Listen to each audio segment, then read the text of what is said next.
आज केंद्र सरकार ने बजट जारी करा है, उस पर आपकी प्रतिक्रिया क्या है और क्या आपको लगा उसमें क्या अच्छाइयाँ रही, क्या कमियाँ रही और किन पे काम होना चाहिए, ये थोड़ा विस्तृत में बताइए। देखिए, आज जो बजट जारी हुआ है जिसको लेकर बड़ी बड़ी बातें की जा रही हैं, पूरा मीडिया जगत उत्साहित हो रहा है, लोग स्टूडियो में नाच रहे हैं, गा रहे हैं, लेकिन हकीकत अगर आप देखने जाएंगे तो आपकी आंखें खुली की खुली रह जाएंगी। इस देश की जनसंख्या है 140 करोड़ और इन 140 करोड़ में मात्र 3.25 करोड़ लोग इनकम टैक्स देते हैं, जिसमें नौकरी करने वाले भी आ गए। लगभग 50% के लगभग 40% नौकरी करने वाले।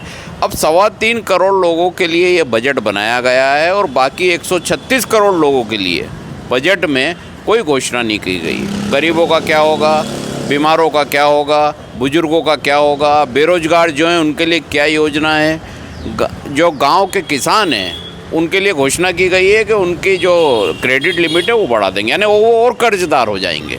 कोई आप उनका लोन माफ़ करेंगे, कोई उनको सहायता प्रदान करेंगे, सीधे कुछ भी नहीं है। तो सीधी सी बात है कि इनको मूल बातों से ध्यान हटाना था।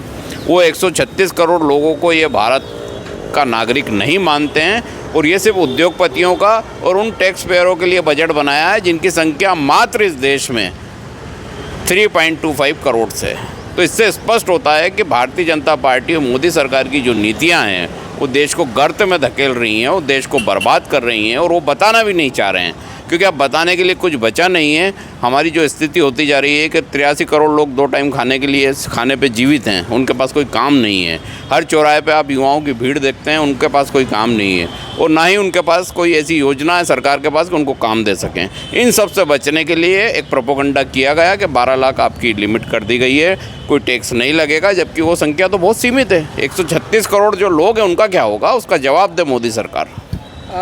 बजट में कुछ विषय और भी हैं, जैसे कि आज जो लोअर मिडिल क्लास है, गरीब तबका है, सरकारी स्कूल हो गए, छोटे जिला अस्पताल हो गए, जो बुनियादी सुविधाएं कहीं वो दिखी आपको नज़र नहीं? मेरा वही कहना है, जो 136 करोड़ लोग बुनियादी सुविधाओं के लिए संघर्ष कर रहे हैं देश में, जो टैक्स पेयर है 3.25 करोड़ आप हटा दीजिए, उसमें सरकारी नौकरी करने वाले भी आ गए, प्राइवेट बिजनेसमैन भी आ गए, बाकी लोग तो टैक्स पेयर की गिनती में है ही नहीं। यानी वो गरीबी रेखा से नीचे 136 करोड़ लोग, या वो टैक्स भरने की स्थिति में नहीं है, उनके लिए कोई घोषणा नहीं है। शिक्षा में क्या राहत मिलेगी, उनको इलाज में क्या राहत मिलेगी, उनको मकान कैसे मिलेंगे, वो पैसे कहाँ से लाएंगे।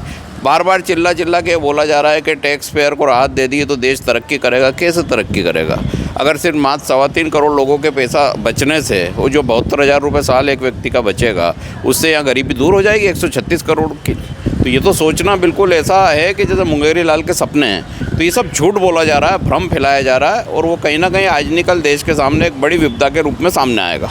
आपका पूरा नाम और पद? राकेश सिंह यादव, पूर्व महासचिव मध्य प्रदेश कांग्रेस कमेटी।